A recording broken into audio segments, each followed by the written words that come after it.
Halo guys, salam sejahtera. Terima kasih masih berada di channel ini. Bagi mereka yang baru bergabung di channel ini, silakan subscribe, like, comment, share supaya Anda tidak akan ketinggalan info-info yang saya akan sampaikan di channel ini. Berita hari ini saya mau kongsikan kepada Anda daripada Astro Awani. Elok Dr. Mahathir terus jaga cucu Nazri Aziz. Kuala Lumpur melantik seseorang yang sedang berhadapan kes mahkamah menjawat jawatan timbalan Perdana Menteri TPM bukan satu perkara yang bertentangan dengan perlembagaan, kata Ketua Bahagian UMNO Padang Rengas, Datuk Seri Muhammad Nazri Abdul Aziz.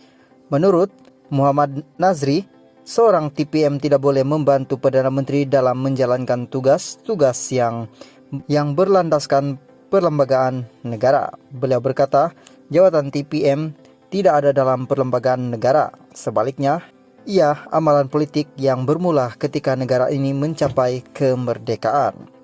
Jika ada kecacatan di sebalik pelantikan Datuk Seri Ahmad Zahid Hamidi, hanyalah dari segi moral semata-mata, tetapi moral tidak boleh dikuatkuasakan oleh undang-undang. Untuk menjadi sebahagian daripada anggota kabinet, TPM perlu memegang satu portofolio sebagai menteri. Tak ada jawatan TPM tanpa portofolio seperti Perdana Menteri. TPM tidak boleh menjalankan tugas-tugas Perdana Menteri yang termaktub dalam perlembagaan seperti memberikan nasihat yang di Pertuan Agung dalam pelantikan 44 daripada 70 anggota Dewan Negara, pelantikan Peguam Negara dan beberapa jawatan lain. TPM juga tidak boleh mengambil alih tugas PM dalam melantik pengurusi-pengurusi syarikat berkaitan kerajaan GLC.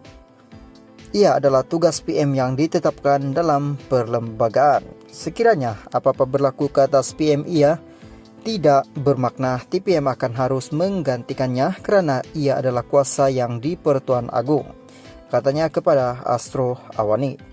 Sehubungan itu, bekas menteri di Jabatan Perdana Menteri, Parlimen dan Undang-Undang itu pelik apabila seorang yang berpengalaman seperti Tun Dr. Mahathir Mohamad membangkitkan mengenai pelantikan seorang TPM. Katanya, sebagai seorang yang sudah berpengalaman, Dr. Mahathir tentunya lebih memahami tugas, fungsi dan tugas-tugas TPM berbanding pihak lain. Dr. Mahathir sudah 2 kali menjadi Perdana Menteri, kali pertama 22 tahun dan kali kedua 22 bulan. Beliau sepatutnya lebih memahami perkara ini.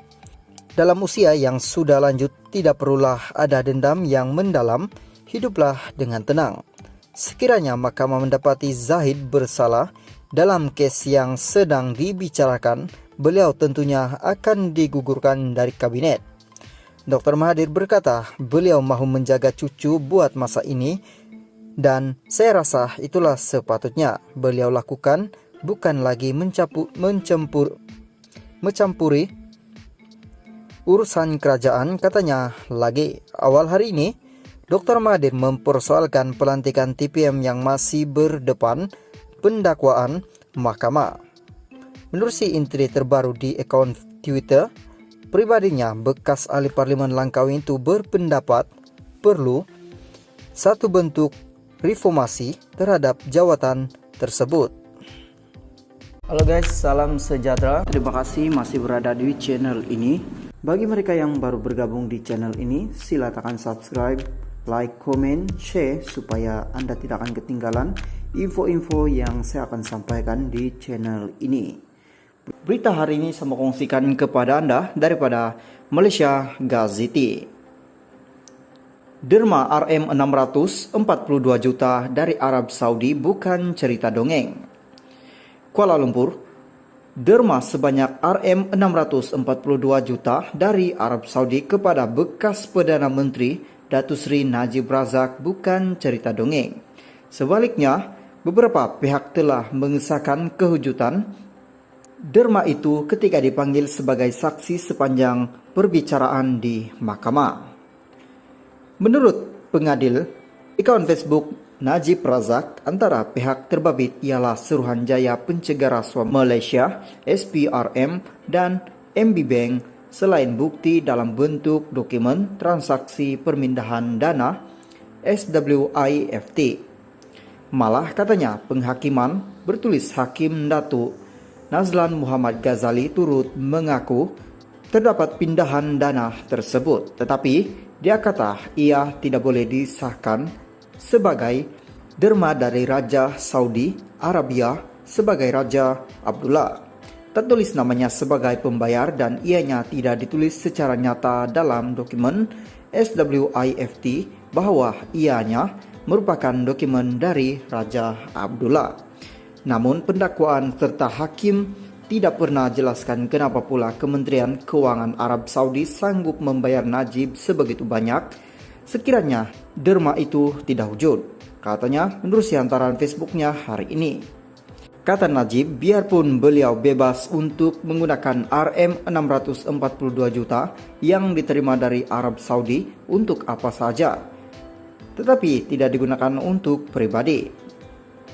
Derma itu, katanya, disedekahkan termasuk membekalkan kain jubah bagi program amal yang dianjurkan, turut dimanfaatkan kepada imam, taufik, dan lebih 7.000 masjid di seluruh negara. Selain bekalan kain untuk mangsa banjir antara tahun 2011 dan 2014. Jadi jika penyamun sanggup sedekahkan Rm642 juta yang Najib boleh gunakan untuk apa jua kegunaan termasuk untuk pribadi, kenapa pula dia nak curi Rm42 juta yang dia telah sedekahkan semua. Yang bergelar Najib penyamun beberapa ringgit pula yang mereka sedekahkan.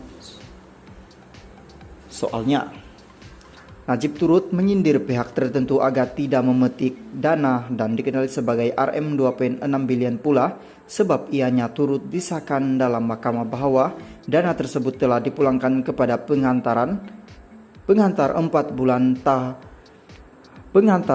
bulan selepas diterima. Malah kata Najib beliau didakwa 9 kali kerana menerima dana itu dan 6 kali lagi sebab memulangkannya Malaysia Gaziti. Terima kasih masih berada di channel ini.